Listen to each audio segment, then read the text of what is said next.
Hello Tech Pros, episode 174. And Mahatma Gandhi says that, live as if you were to die tomorrow and learn as if you were to live forever. And that's really how I approach business.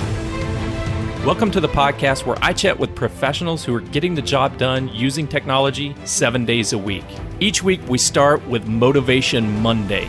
Tuesday is about productivity, Wednesday, leadership, Thursday, technology, Friday, people and communication, Saturday, entrepreneurship, and Sunday, being unplugged. All right, let's get started. Hello, Tech Pros. This is Chad Bostic, and I'm excited to introduce our featured guest today, Priest Willis Sr. Happy Saturday, Priest. Happy Saturday to you as well, Chad. Thanks for having me on. You bet. Are you ready to hustle? I'm ready to hustle, buddy. Let's do it.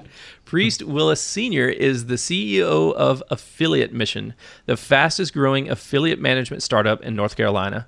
Priest got his start in affiliate marketing in early 2000s, where he cut his teeth building a few niche affiliate sites and eventually started managing company programs like Lenovo, AtomicPark.com, and BuyCostumes.com. Priest, this is an area for me where I've tried to get into multiple times over, the last decade or so. When I first heard about affiliate marketing, what is that? How do I get into it? It just sounded like something incredibly awesome. As a person who suffered with social anxiety, I could just build websites. I could point it to somebody else's product. I didn't really have to do sales and marketing, and the money would just roll in. And unfortunately, I was mistaken. The money did not just roll in. There's a lot of savviness and a lot of things that you need to do that apparently I never figured out. But hopefully, between you and I, we can figure this stuff out, and maybe you could do a little coaching with me, a little mentor with me right here, and teach us all about this affiliate mission and what it's all about. Yeah, I think we will be able to figure it out together. It's definitely not easy. A lot of people think it's just something that, as you pointed out, that you just throw up and just lay back and the money will come in. But it is something that you do have to have some skill set on and be willing to put a little effort into, and in some cases a little money. So what it's definitely not, Chad, is it's not MLM, get rich quick type scheme or anything along those lines. So it's definitely something to talk about, because there is a path to success, if you will. That's awesome. That's good to know. It's maybe 10 years too late in my case, but when I first heard about affiliate marketing, you know what it was? It was probably one of those affiliate get rich quick scheme programs, right? Where these, I don't know if they're good marketers or bad marketers or white hat or black hat or whatever you want to call them, but they sold me a bill of goods that was like $100 PDF, right? That I would download, and it would teach me all about how to make money on the internet and making money on the internet through affiliate marketing. And of course, they had an affiliate program where you could sign up to their program and resell that same PDF to make more money. And it kind of, once I started getting into it, it kind of felt like an MLM. But then I figured out, what? Nobody's clicking on my links. Like, nobody's visiting the website. Nobody's doing the thing that they told me in the PDF that was supposed to happen once I invested in this time and effort. So it was a bad experience going into it, but I do know that overall, the market overall is extremely valuable. It's extremely good. A lot of good things are happening there, and it's really more about the partnerships that you developed with other companies and other businesses, not just throwing up a website and putting an affiliate link on it. Yeah. Affiliate marketing in general certainly started off in earnest. Amazon was one of the first companies very early on to really give some teeth to affiliate marketing and the program itself. And of course, like anything, there are going to be black hat, type of people to come in and kind of pervert a process. But overall, I think the market has kind of stood the test of time, and you'll notice that a lot of big retailers, I don't care if you're looking at Target.com, Lenovo, Amazon itself, and other programs, almost all of them carry an affiliate program. So that should validate that it is really true. Now, in terms of tactically, those that will be successful, I don't think anyone should go in and say, once I become a millionaire in 6 months, I'm going to quit my job. But But I think you do yourself a disservice by not at least giving it a try, especially because most of us are consumers and we're going to buy products anyways. And for the most part, we're going to talk to our friends about it or put it up on social media, Facebook or something along those lines. So why not at least try to join the affiliate program and, see if you can get something from it. And if you can't, oh well. But if you can, then you found yourself something. Awesome. Great stuff. So maybe throughout this episode, we can just sprinkle in a few tips and tricks on what the correct or best practices are, and maybe some of the things that we can stay away from as well. But, Priest, on Hello Tech Pros, this Saturday, Entrepreneurship Saturday episodes, it's all about the startup stories. It's all about the journey as an entrepreneur of this vision of doing something on your own and building something for you, right? For your customers. And I don't know, that's my definition, but what is your definition of entrepreneurship? Yeah. So, I've heard so many different definitions. I mean, I've even heard down to where if people are working full time and they're doing some side hustles on the side, that's not really an entrepreneur. You're not really an entrepreneur until you launch off on your own. And I don't know if I believe that. All I know is that I know wholeheartedly that I'm an entrepreneur, and my story starts off just kind of being hungry. So, I had a child when I was 20 years old. I was 21 when he was actually born. And, that right there was kind of a wake up, alarm for me that I needed to start to provide and bring some resources in. One thing that I know, Chad, is that I read a statistic somewhere that millionaires typically at least have 7 streams of income. Wow. So, yeah, and that's a true stat somewhere out there. And I think that, what this tells us is that nobody is going to get rich from their job. So everybody has to have some kind of entrepreneurial spirit to try to work at night or on the side or whenever they have an opportunity outside of their full-time job. This is assuming that you're not just a stay-at-home person or something along those lines, and you're going to have to want more. And that's kind of where I was at. I had a son. I knew that my job wasn't going to be enough. So, I wanted to really find something to help support us all outside of my job. And so it just so happens in 1996 at the State Fair in Wisconsin, they were having this big computer display. These are when different companies come out. They have graphic cards and they have their computer systems and motherboards and all this other stuff. At the time, I had no clue what any of this stuff meant. But my dad was like, hey, we should go out to the State Fair and we should put our own computer together and just kind of learn it together. And we did. We bought all the parts. We're asking all the questions around the State Fair. And we brought the computer home, and I swear that computer took us like 8 hours. I got to a point where I could build a system in 30 minutes, as the years progressed. But at that time, we're figuring out everything. And you even had to do some soldering at the time on the motherboard, which was crazy. Wow. Yeah. So then as, time went on, I'm learning how to build websites as well through Front Page, and I'm even using Notepad. And I decided that I wanted to start my own computer company because now I know how to build computers. I was, volunteering myself to fix church computers if there was viruses and things along those lines. So I used it as enough practice, other people's computers, that I felt comfortable in starting a business and starting to charge to do computer repair. So I was competing against companies like Geek Squad head on. Mm-hmm. I would get their price list and literally reduce my prices because obviously I didn't have the overhead that they did. Right. And the fact that I was in church, you have an immediate kind of baked in customer base right there. And then word of mouth just picks up from there. And sure enough, I created a company, PDW Software LLC, at the time in Wisconsin. And that's all we would do was computer repair. We would build systems and we would fix viruses and, swap out CD drives and whatever you needed from a computer standpoint, we would do that. But at some point, it just became so laborious and so taxing because I still at that time had a full-time job that I had to figure, sometimes you could work with a hard drive issue, and a lot of times I would charge up front. So I would say, hey, pay me $100 to fix your hard drive. The problem is hard drive would have so many different issues that you were trying to figure out and going through process of elimination on, that you would spend so many hours on it that the $100 even for your time didn't make sense. So I decided, you know what, this isn't something that I want to do. I don't want to deal with the hardware of a computer anymore. I think where the money is at is building the website itself. So I eventually evolved from drop shipping computers with companies like Ingram Micro, Ma Labs, and other smaller companies out there, and drop shipping to people's house rather than build them. Evolved from there into actually building websites and stopped fixing computers. Even sold that business on Craigslist, believe it or not, which was interesting.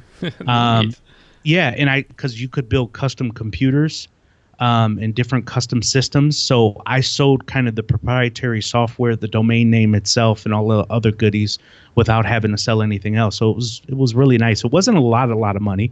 It was a few thousand, more than a few thousand, but it was pretty good for me.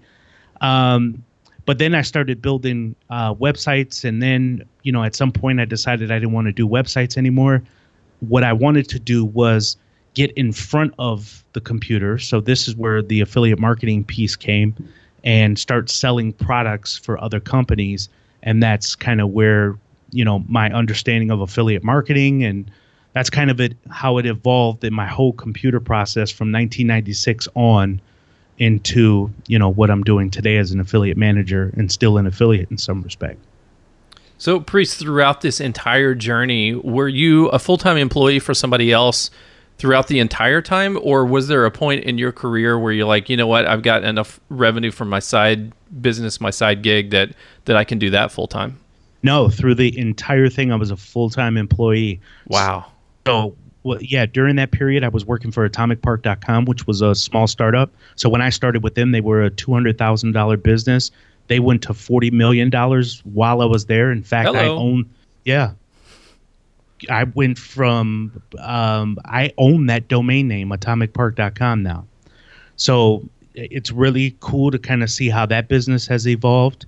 And then I moved to By Seasons, which became one of the biggest retailers of costumes and all that stuff. They were a $500 million business, owned a couple thousand, foot business. I mean, it was just kind of the progression through it all was amazing. And I kept my full-time job. I was able to do my side hustle and enjoyed it.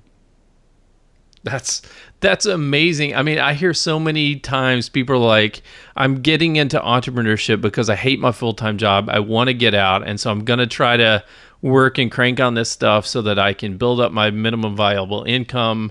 And my goal is just to abandon that full-time job because I don't like it, or I'm tired of it, or whatever. But it's really fun to hear your story about, no, man, this whole time I had it. Yep. And I worked it, and I was successful at both. Yeah, and you know what, Chad? It really is a mindset. And I mean this.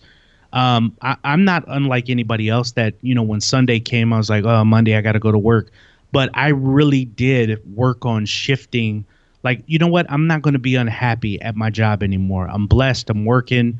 So really, I got to the point where I was like, this side stuff that I'm doing really has to scale me out of working full time. Otherwise, I'm going to do both. And until then, it makes, more sense to kind of outsource certain things that I would do, like the drop shipping that I gave as an example.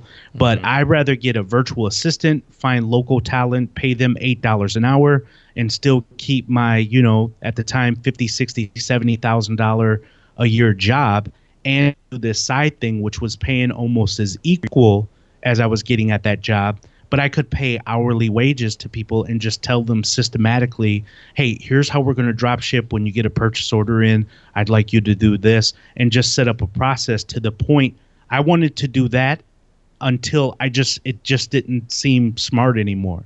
But it never happened, right? I was able to work a full-time job and ramp up with the side stuff at the same time. So it just worked. And again, mentally, I just wasn't going to hate my job that much that I just had to leave. So both By Seasons and Atomic Park, I really enjoyed working at, and I could say that to this day. Man, we're going to have to bring you back for a Motivation Monday and or a Productivity Tuesday, because I think you've got a lot of lessons in both of those categories, right? The motivation to work your full-time job and build multiple businesses on the side and scale them appropriately and just keep that motivation mindset throughout the entire process. And then the productivity of just getting it all done, right? Getting it done where you're getting your work done in your 9-to-5 job, and then you're getting your entrepreneurship, your business is started and business is built successfully, and being very productive in order to, build them up and then sell them off, and build them up and scale them out, and all kinds of stuff. So we're going to have to bring you back for some of those topics. But right now, let's shift into this affiliate marketing strategy. So when you said, okay, I'm doing the hardware, building out the hardware, and that's not so fun. I'm going to outsource that. Okay, now I'm going to drop ship that. Okay, now I'm going to build websites. I'm going to focus on that. Okay, now it's not that I want to build custom websites anymore, that I want to promote other people's products and just do more like lead generation services and whatnot. So what is it about affiliate marketing that you just love?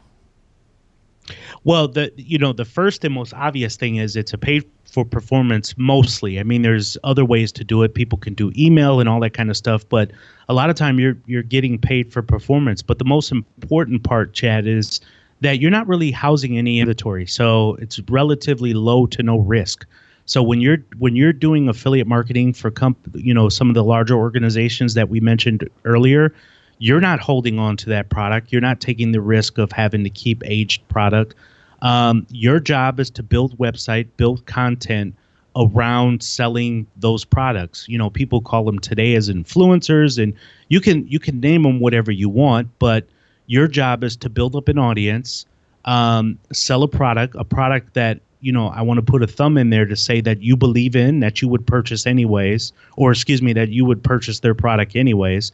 So I wouldn't suggest going out doing anything in affiliate marketing with products that you ordinarily wouldn't deal with, or just in general that you wouldn't buy yourself. The products that I would focus on is things that you are most intimate with and that you know well, that you can speak to articulately.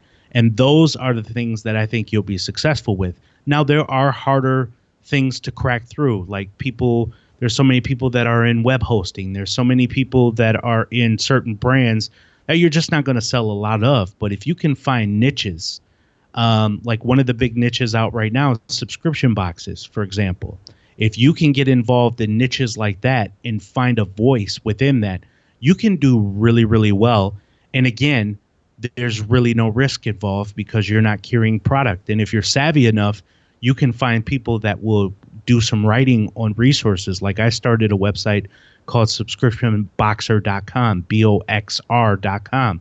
Well, I don't do a lot of writing of those reviews. I've worked with other writers that they will get the product and they will write the reviews, but the content, the SEO is I own that. And at some point it'll mature and you'll start to get a little credit for that. So there's a lot of different moving parts when you do affiliate marketing and you do it right.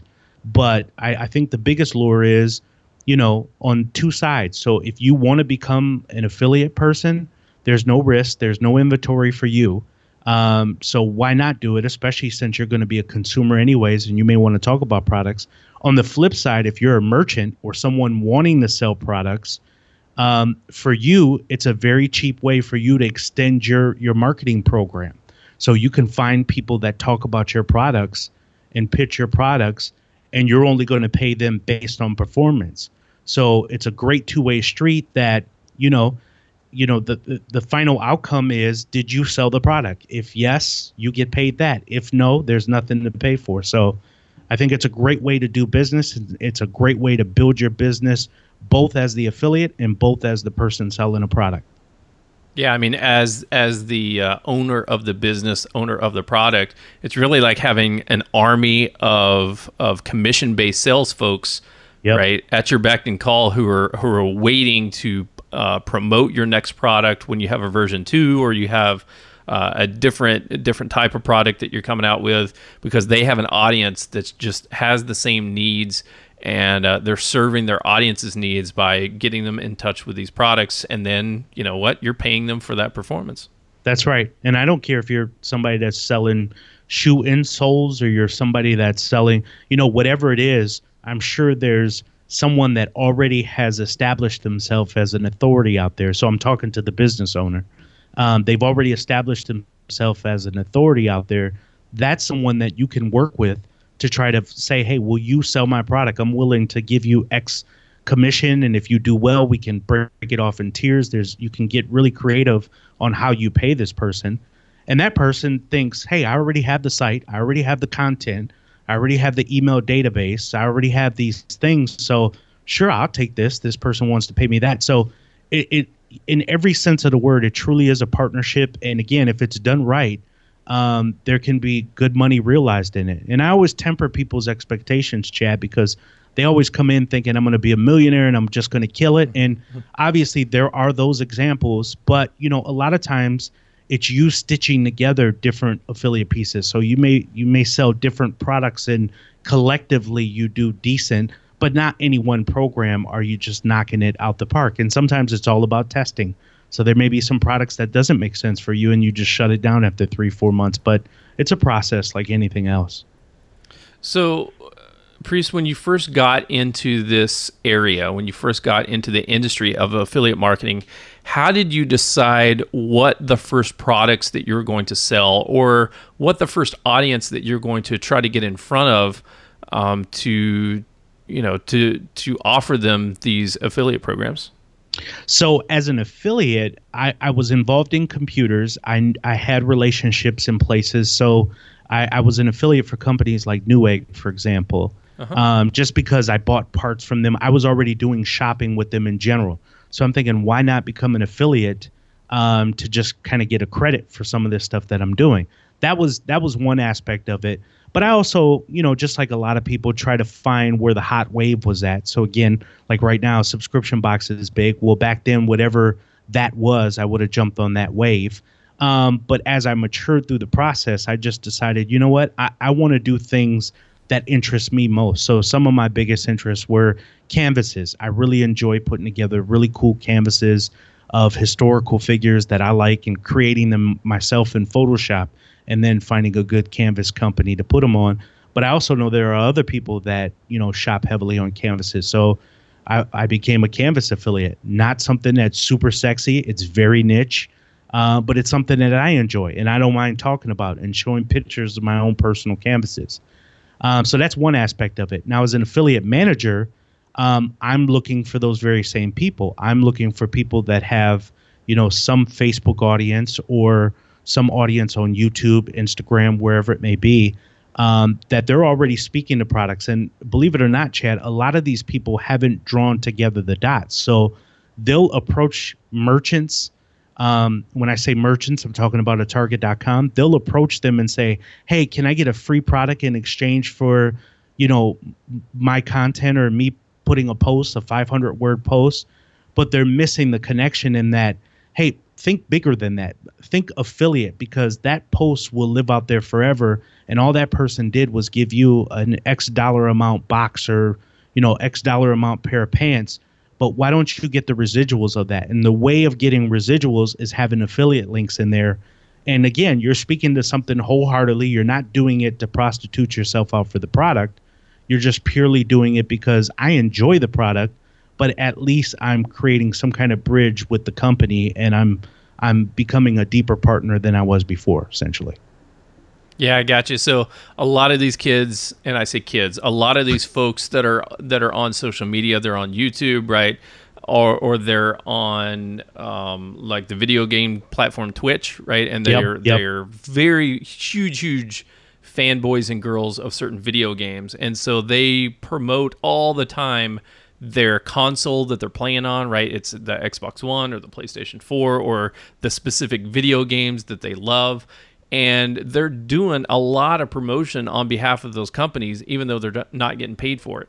And so some of these individuals, they're like, you know what, if I could get my system upgraded to the next version of PlayStation or the next version of Xbox for free, man, that would be amazing. And this whole YouTube thing would be worth it. Or if I could get a brand new video game from EA Sports without me paying $60-$80 for it, that would be incredible, and this would be worth it. But if you have that YouTube following, if you have already a whole lot of friends or fans that are looking at your content, they're reading your reviews, they're watching you play the game, then why not, as you said, like build these relationships with the companies, and instead of them giving you just a freebie, let's do a partnership, dude, where every sale that I generate, I get, 10, 20, 30, 40%, or even less than that, 6, 7, 8% of the revenue, because I'm a salesperson for you.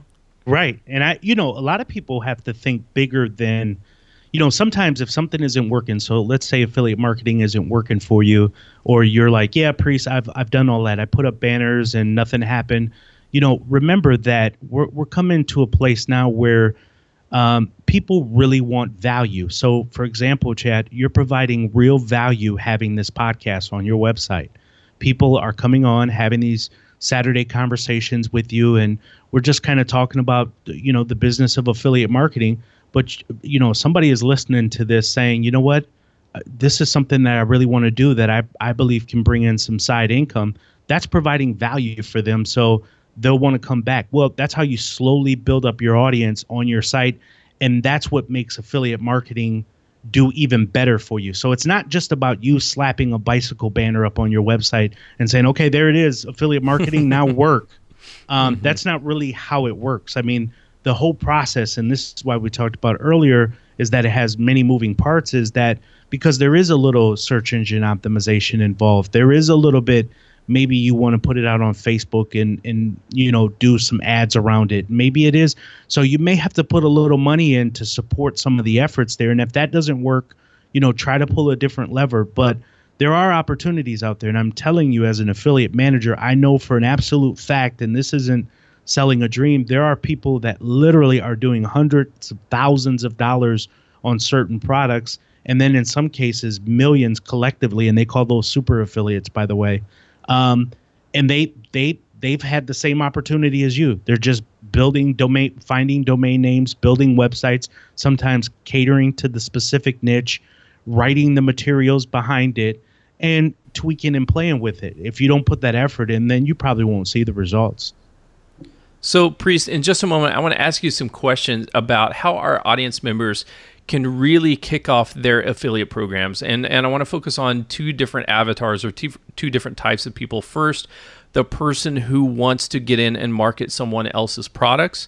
And second, the company that already has an established company, an established product, established services, but they want to extend their marketing outreach through affiliate marketing. But first, let's take a quick break and thank our sponsors. This episode of Hello Tech Pros is sponsored by Minio Cloud Storage. Minio is a cloud object storage server for developers and DevOps written in Go.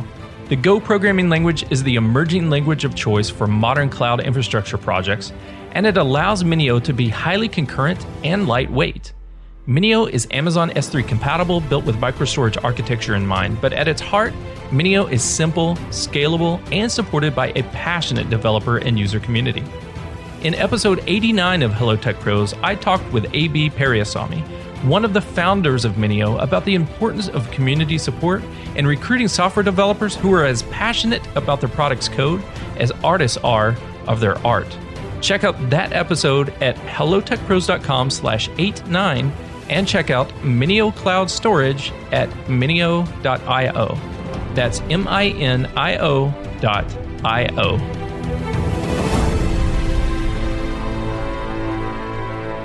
Okay, we're back with Priest Willis Sr. He's the CEO of Affiliate Mission, the fastest growing affiliate management startup in North Carolina.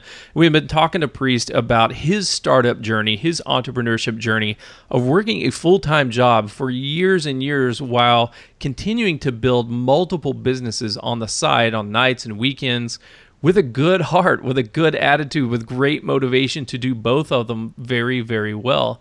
Mm. And all the journeys, all the different companies that he's had, but now is building affiliate mission and building affiliate websites, and is the marketing manager, affiliate manager for other brands and other sites as well. So Priest, you really know both sides of it, right? You have been there as a person who is marketing other companies' products, and you have also been that affiliate manager that is there to entice other people to join the affiliate programs and to sell those products.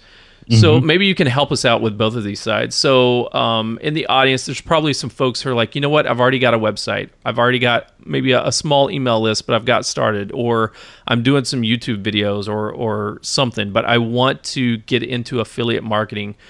Where should they start? What are the first steps to putting together really, not something that's obviously going to hit $100,000 or $1 million overnight, right? Not a get-rich-quick scheme, but something that's going to start building recurring revenue month after month. Well, we kind of talked a little bit about it, Chad. We talked about two different settings that I would look at. So the one is you may want to find a hot niche right now. This may sound really funny, but when you see new movies that are coming out, so for instance, Suicide Squad was a recent kind of big deal out there. A lot of times people buy domain names that support whatever hot movie or hot Netflix release is coming out or whatever the case is.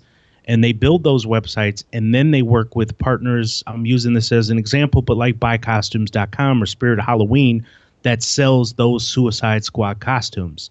Well, because of its, organic or search engine optimization reach that you have in there, both with the domain name and the content, you're probably going to see some good traffic based on that. Just giving it time to maturate, of course. So you're buying it in early summer, and then when people are buying costumes in October, you're getting something from that. Well, that you're just kind of riding a hot wave in that case, and that's okay. There's a lot of people that do that in affiliate marketing. Mm-hmm. So from that perspective, you're kind of positioning yourself for looking out for hot new topics, products, situation. I remember when Charlie Sheen came out and he said he has tiger blood, which people thought that's just a crazy statement. I believe a couple people went out and bought domain names like Charlie Sheen Tiger Blood and all this other kind of stuff. And seriously, and then they made a costume called Tiger Blood that was, they couldn't use Charlie Sheen because then, they get into some copyright issues, yeah, sure. But they used tiger blood and you knew who it was. Well, that costume killed it. It did amazing in sales. So finding hot topics, hot things like, Hunger Games, when that came out, those were other things that did really, really well. Even I bought the domain name buyhungergames.com and I let it fall off since. But those are some opportunities there. Now, that's one set of people that, they're looking for the next big wave. They're jumping on it. They're positioning themselves for it. But you may already have videos that you're kind of unboxing new technology, or you have videos that you're talking about things you like and you never thought to connect. Hey, I can have a relationship with those merchants. All you have to do is kind of reach out. Typically, when you go into the footer of a website, it says right in that footer affiliate program, and you can join it there. And my biggest suggestion to that person would be develop a close relationship with the affiliate manager of that company. You'll be surprised how far you will go as an affiliate when you talk to that person, not just emails here and there, but literally try to build up a genuine relationship with them. You would be surprised on the kind of exclusive offers that you'll get, or kind of insight into the company as a whole that will make you more efficient as an affiliate person. So again, there's two sets. There's the guy that's looking for, or the gal that's looking for the hot wave. You could jump on that and you wouldn't be wrong. But then there's also the person that has content already and has videos. And so take a look at your website, take a step back and see what is your audience, and whatever audience you're speaking to, you should be able to easily plug in merchants into that website. So that's on the affiliate side. As an affiliate manager, I certainly think that I've been more successful as an affiliate manager because of my affiliate experience. So if somebody doesn't know about affiliate, I wouldn't go out and pay for $1,000 courses. There's so much material out there on YouTube. You can just search out Affiliate Marketing 101 and find free stuff there. Just start from the bottom. But I think what makes you a great affiliate manager is understanding affiliate and understanding some of the issues that affiliates tend to have. And if you do well enough, you can easily make six figures in this, because affiliate marketing managers are high demand positions. And I've relocated from Milwaukee, Wisconsin, was brought down to Raleigh, North Carolina to work at Lenovo and to do global affiliate marketing. So I work in 27 different countries doing it for Lenovo. So there's a lot of opportunity as affiliate managers and a lot of growth there that a lot of people don't hear about, because it is such a niche market. And if it was easy, people would just look in their backyard and find an affiliate manager there. So there's avenues and paths that you can take, but I think the best route is taking a step back as an affiliate, looking at your website, seeing the audience that you're speaking to, trying to find merchants that easily plug into that. So if you're talking about beauty products, it doesn't make sense for you to have a skateboard banner on the homepage on the right-hand side. But as an affiliate manager, understand what affiliate marketing is at its root, and don't think because you know sales, you know affiliate marketing. They are two different animals, and kind of build yourself up from there. So what about the small business who already has a product, but they do not yet have an affiliate manager on site, right? They don't have an affiliate manager working for them and promoting their products to other affiliates to work for them. So you mentioned beauty products. So let's say that there's an individual who's got a small cosmetics company, right? She's got all organic stuff, just great, awesome beauty products. I'm speaking about topic that I know nothing about, but all the ladies love it, right? All her friends love it, but she wants to go bigger, right? She wants to go national. She wants to get the word out other than just her friends and family and her church and her community, right? So she's hears this message today, and she's like, okay, how do I recruit some affiliates that will promote my my beauty products, and then we can do business together? Great question. Really good question. So there's two different avenues you can take. Either you can actually hire someone to put them in your business, but if you're like, hey, that may be too expensive because, I get up in insurance and, now I'm falling into an HR role that I really don't want to deal with right now. Right. Then there's also what's called OPM, or outsourced program management. And that's what we at Affiliate Mission, that's what we specialize in. So we work with those companies and we essentially become your affiliate team. And for the most part, those people that we reach out to, those affiliates, they don't have to know that we're outsourced. So we almost act as if we're in the company with you, acting on your behalf, or we don't have to. It depends on the approach you want to take. But that in terms of a starting company is always the best approach. So I'll give you a real beauty example. So a company called Wantable.com, they sell subscription boxes. They sell pants and clothes and fitness clothes and all that stuff. Before they started, they only sold pure makeup and jewelry. And Jalem Getz, who is the CEO of that company, he's a serial entrepreneur in Milwaukee, Wisconsin. He wanted to do this very thing. He was looking for someone to help him get his affiliate program off the ground. And that includes getting him set up on a network so you can meet your affiliates within the network. Networks are like Commission Junction, Impact Radius, Share Sale. And he wanted someone to do all that speak for him and talk to the influencers and bring people in. And so Affiliate Mission was the company that he hired, and we did just that. We went out, we found the influencers. His business primarily, for the first couple of years at least, was literally pulled almost by the affiliate program, and then eventually evolved on its own, and other markets like SEO and email and all that stuff started to take its course, as it should. But affiliate marketing was his beachfront, and that's how he built his business, having those YouTube influencers that you see talk about makeup and all that stuff. They would talk about their Wantable box and the unboxing. So my suggestion to the small business person would be go out and find a good OPM, Affiliate Mission, and hire them, bring them on board, and work with them and allow them to do what they do best. And they are the ones that have the established partnerships and all that good stuff to help get you off the ground. Priest, you have shared so many words of wisdom with us today on a lot of different topics, from motivation to productivity to starting your business, to 3 really distinct use cases on how to get involved in the affiliate business, both as an affiliate manager, and now as a company who is partnering with affiliates to sell more product. But if you have any final words of wisdom for our audience, do you mind summing it up and then share the best way that we can connect with you? And then we'll say goodbye. Yeah, definitely. So, I wanted to share a quote. I'm big on quotes. I mentioned having the canvases in my office, and a lot of them are people that, I believe in: Muhammad Ali, Albert Einstein, Mahatma Gandhi. And Mahatma Gandhi says that, live as if you were to die tomorrow and learn as if you were to live forever. And that's really how I approach business. I love business. I love e-commerce. I love affiliate marketing, but I also have a family and I also have children. I'm married, been with my wife for 20 years. And, I'm committed to that first. I let that be the base of who I am. And it has allowed me, and I'd be remiss without saying this, it has allowed me to be as effective as I am with building the businesses that you talked about, selling them, working late sometimes at night. So, anytime that I'm talking to people, I'm always saying, hey, we should take a step back and see first things first. Again, that's from my perspective, that's my family, that's my children.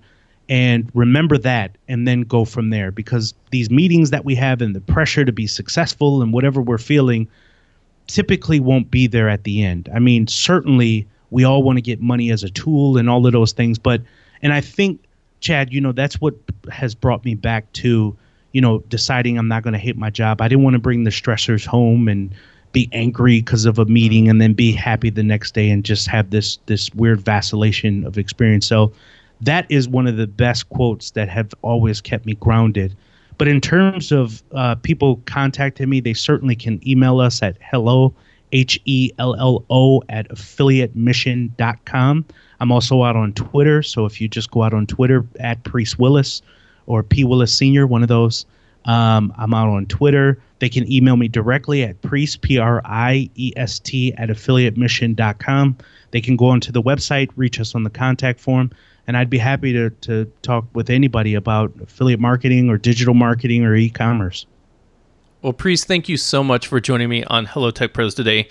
I really value, first of all, your motivation and story and priorities about how you were able to, support both of these things, yet still keeping that family first mentality. That's a lot of work and a lot of hustle, and I really applaud you for that. And second of all, for really breaking it down for us on, this affiliate stuff I've been listening to and listening to industry experts talk about for years, but it just seems like something that's out of touch for me for whatever reason. But I think with the information that you gave today, I'm ready to give it one more shot and really dive into it and figure it out for good this time. So I really appreciate you coming on the show and sharing that with us. Yeah, Chad, you've been awesome. I really appreciate you having me on. You bet. Tech Pros, if you have not gotten into affiliate marketing, if you have no idea what we're talking about today, it's a huge industry. There's a lot of material out there. And if you have tried it and it hasn't worked for you in the past, I would say it's probably because either your heart wasn't in it and you were just trying to chase a dollar like I was trying to do 10 years ago, 7 years ago, 5 years ago, or you really didn't connect with customers and think about what do the customers want? What are they going to want? Man, they're going to want a tiger blood costume. That's what they're going to want, right? You got to put your head in their heads and think about what are people going to want to buy 6 months from now, 2 years from now, when they see that link, when they click on that link and get to it, and stop thinking about what's best for you. Start thinking about what's best for your potential customer. You've been listening to Priest Willis Sr., and I'm Chad Bostic. And until next time, take care. The show notes page for this episode can be found at hellotechpros.com/174. Do you use Slack for team communication? Join the Hello Tech Pros Slack channel at hellotechpros.com/Slack. If you enjoyed this episode, please leave a review, subscribe to this channel, and check back tomorrow. This has been Entrepreneurship Saturday, but tomorrow my featured guest and I will not be talking about work because it's Sunday being unplugged. On Monday, we'll get motivated once again to face the week with Motivation Monday, followed by Tuesday, productivity, Wednesday, leadership, Thursday, technology, Friday, people communication, and Saturday, back to our entrepreneurship. And I'll talk to you tomorrow.